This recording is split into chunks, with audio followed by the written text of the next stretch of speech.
Hey, greetings and welcome back to Code Quickie. Today we're going to be looking at predicting visitor purchases with a classification model in BigQuery machine learning. Now, when we come across BigQuery and we're dealing with big data, just think of big data as our go-to, right? It is the center of Google Cloud Platform and big data. Anytime you're dealing with big data, always want to look to BigQuery. If BigQuery is not in your project, then you're doing something wrong. As soon as you're later, you're going to see every one of these tutorials. I'm always using BigQuery, right? So today I want to see that BigQuery, what it is, it's supposed to be a SQL. It's supposed to be a SQL database. That's what it really is. I know that GCP classifies it as so much more things, but really it's a SQL database, and it won't be much more than that, right? I won't say what it's not. I'm not going to say what it's not. I'm going to say that people are saying what it is. I'm going to say that they are features. So when I talk about BigQuery machine learning is a nice feature that BigQuery offers. This means that you don't have to go through TensorFlow, you don't have to go through Kubernetes in order to get machine learning done. What you can go ahead and do is use BigQuery and you use SQL to get your machine learning done today. And what we're going to do, we're going to show you in that lab how we're going to go about this is that we're going to predict visitor purchases on a website using the classification model, right? The machine learning model of classification.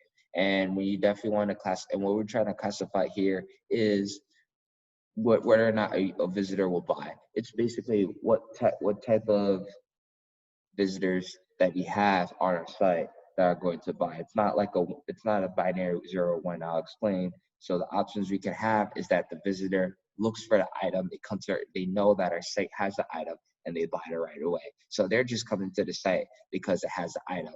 Other visitors, they like to shop around, they like to head to our other sites, and then they see our site has the best price for the item they're looking for. Might not be the best quality item out there, they're just looking for the best price, and we happen to have the best price.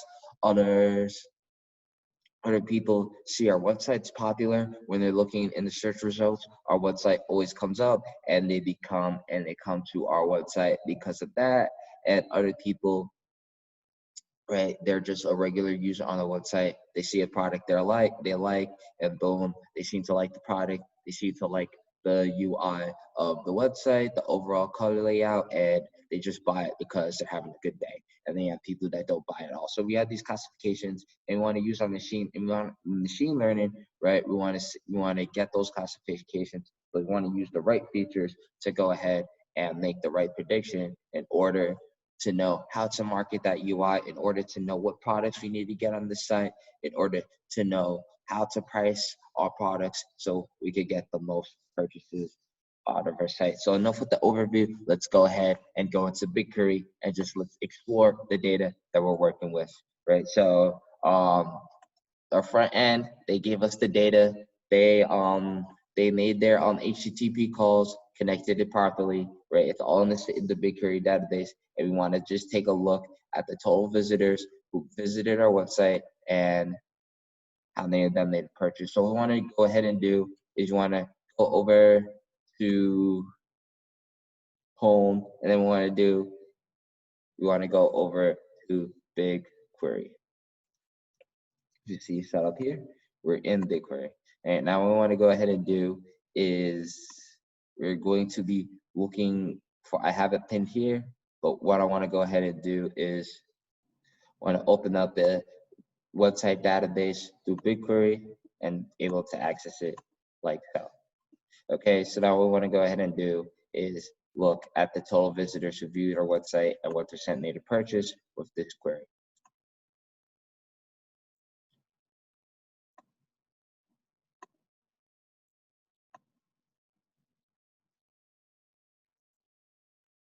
Right, so we see that nearly 750,000 people visited our website, and out of those 750 people, 220,000 made a purchase, right? So that conversion rate is around 2%, right? We want to go ahead, ask about the top selling products, right? We're going to have a little going to be dealing with some Complicated queries. And don't worry, I'll go ahead and explain the queries. I see that there's a lot of queries in this lab. I'll explain the queries that need to be explained, especially when creating the machine learning queries. You want to look at the top 5 products. There we go. Nest USA. Apparently, you know, security is a big thing. Home security is a big thing with people, right? That's top trending, right? So I want to go ahead and focus on that, right? You might want to make that as a feature. You want to mark that down. How many visitors bought on subsequent visits to the website, you know, or if they're waiting for a discount or they're just going to compare other websites, want to go ahead and see what's going on with that type of data, right? We see that, about 1,100 came to purchase on a return visit. Now, we don't know how many times they returned, but all we just know from this query is that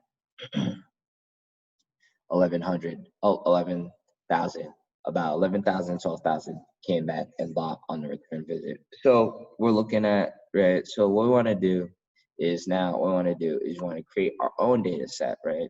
We want to start to create a model, right? And then the model, right? What are we trying to ask? We're trying to ask if they're going to buy on the return visit.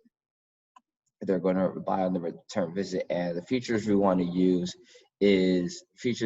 right now. And I just want to show you a bad model which won't work is on the return visit if they actually end up buying with the first time they visit the website, right? How long they stay on the site, right? We know that we're asking on will they buy on the return visit if we want to as a label, but just to show a way of how much work you have to put into. Let's use some bad features. Let's use how long they stay on the website on their first visit, and if they go for it and make a purchase. Just to show you, just for simplicity, just to show you how you can make a model. And it's not that intimidating, because what we're going to do is we're going to go into the SQL behind it and see what's actually taking place. So first thing you want to go ahead and do is you want to go ahead and create a data set. Right, we're going to name it e-commerce. Go ahead, create this data set like so. And I just wanted to go ahead and show you. Right, we're just going to delete it. And if you wanted to make a data set from Cloud Shell, right, we could go into Cloud Shell. Just want to go ahead and show you how you could do this in the Cloud Shell. So what I want to highlight is that you want to first go ahead and reopen Cloud Shell. You want to set the project. You want to go ahead and get that project ID, GCP data certs. And then after like so, you want to go ahead and use this command, BigQuery ML data set e-commerce. All right, and simply like that from the command line with all the clicking in the UI, we can go ahead and make a data set, which is to live a shellcode. Right, so, but unfortunately we do have to refresh the page. Google Cloud Platform doesn't any names and things. One thing is real-time refreshing of the UI. They still seem not to get it down. Machine data and machine learning and real-time refreshing and streaming data, right? They got all under control, but their UI not quite, right?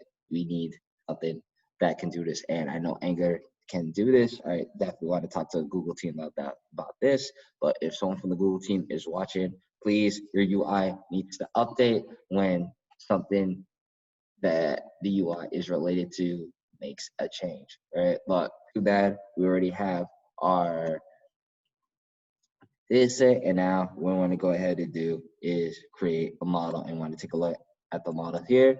Right, I'm just going to go ahead, let this model run. All right, and then we're going to take a look at model here. Right, so the model type for classification, anytime you're dealing with classification, whether you want to classify as something that's going to come up red, blue, yellow, green, all right, want to go ahead and give it the label, the model type of logistic regression. That's the best we want to use here. And according to my platform, according to the map here, I'll paste this image along with the instructional, you want to go ahead. Let's see if it could easily come across here. If not, I'll just go ahead and deal with that later. Now it doesn't come across as easily.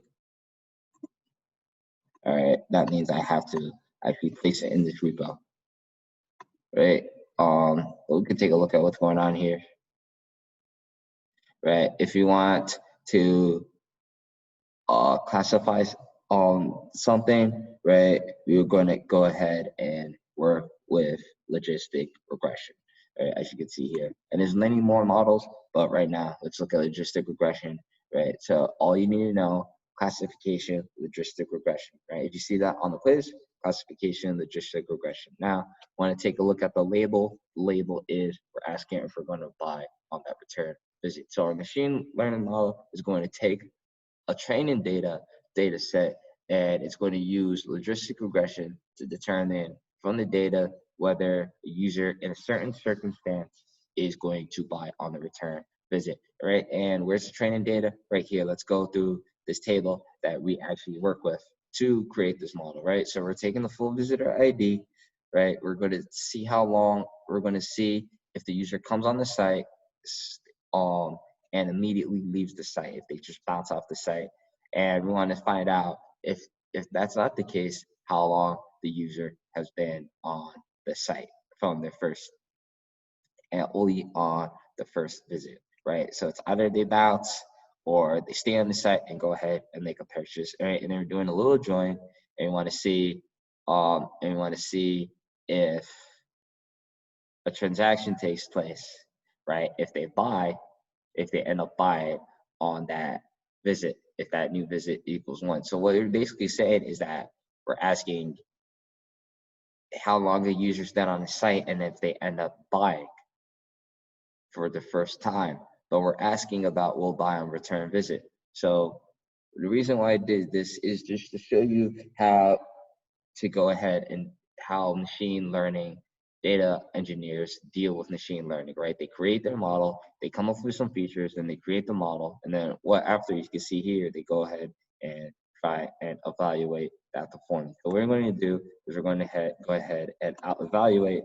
We want to see how well this machine learning model does, and we come across a ROC.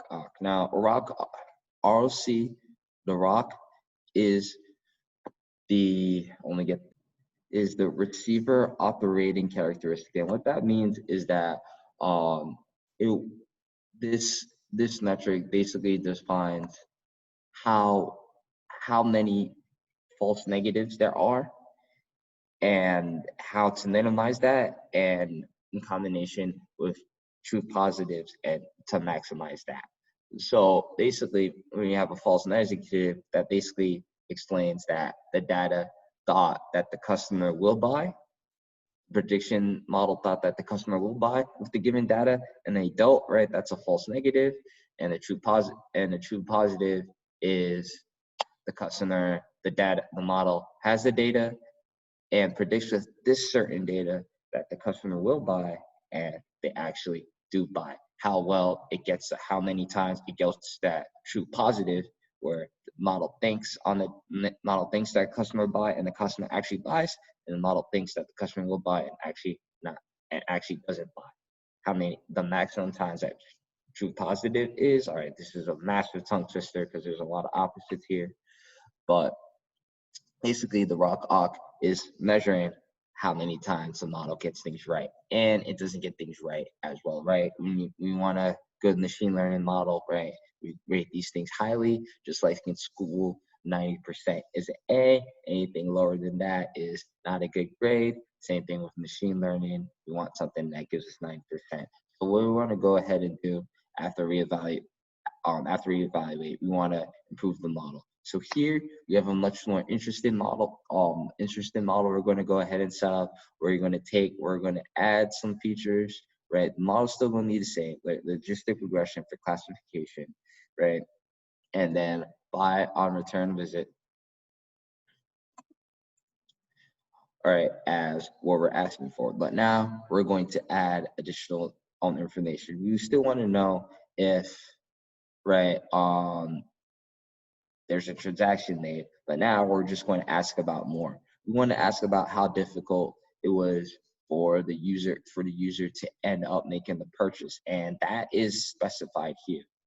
H.ecommerce action type. So to see how far that the user got in the purchasing model on the website, right? We want to look at the source, right? We want to look at what browser they're coming from, what device they're using, and the country that they're purchasing from, even if that data is there. We want to see how difficult it was for our users to make this purchase. So we want to go ahead and run this model. I should have ran the model first because these models do take a bit to run, but I don't think we have too much data coming from, or I have a little error in here that I forgot. Let me go ahead and fix it.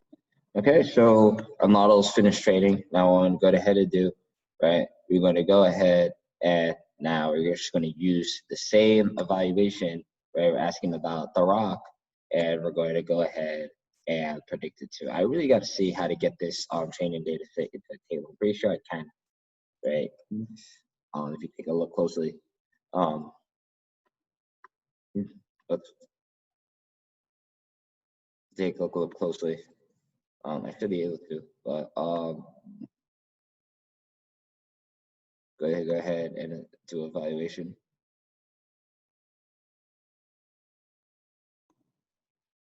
Wow, and if you just look at that, right? Look at the rock ox score. It's great, right? So it's dead on. It's dead on with our model here. But I do want to point out that we are actually using the target training data set, right? We're just copying and pasting. We're not using a test data set, right? We're not using the test. We're kind of using the data set that we just built the second model on. Same thing for the first, right? It's always supposed to happen, right? But you definitely want to use a different test evaluation data set, right? So you can see if that's the case. You can't just use a model and use the same training data set. It really doesn't work out like that, but it does show that the model that we have is pretty good, but it's a false positive overall. Want to go ahead and use different training data set. You can't see that because it's just a lot of SQL instead of a table attached to a name on it, but that's okay. And another thing to point out is that a lot of things are just the same here. So, and a lot, I mean, not that a lot of things, obviously almost everything is the same, but the rock is one. So if you get like, all right, we get everything spot on, match on, machine learning approximates reality. It's not an exact 1 + 1 = 2 answer. So if you get something like that, right, you want to go ahead, take a look at your machine learning model, just see what's wrong, just see if something's off about the data, something about the data is making it too predictable. I know that I didn't change my data set when I went to evaluate this model, right? So you want to go ahead and just take a look at that, because that rock right there is going to be a minimum amount of false positives in your machine learning model, right? But for this one, I just wanted to point out, right, this is how we go ahead and evaluate to make sure our machine learning model is better, and this is what metric we're going to use, right? Greater than 0.9, good, greater than 0.8, and then less than 0.7, then it's not fair, right? So now, once we said, hey, we have a good machine learning model, we evaluated the rock, and there's a whole lot of metrics you could take a look at too. What we want to go ahead and do now is we want to go ahead and right, we want to predict. And another thing, if you want to take a look at all the metrics, just go ahead, take all those options out and say star, and then run like so, but that's okay. You can do that on your own. Now, what we're going ahead to do is we're going to see which customers are going to come back and make a purchase on our feature data, right? And we see we're just asking, right, visitors if they're going to buy on the return visit, right? And now it just gives us our answer, right, for a visitor, right? We should have seen the visitor ID first, right?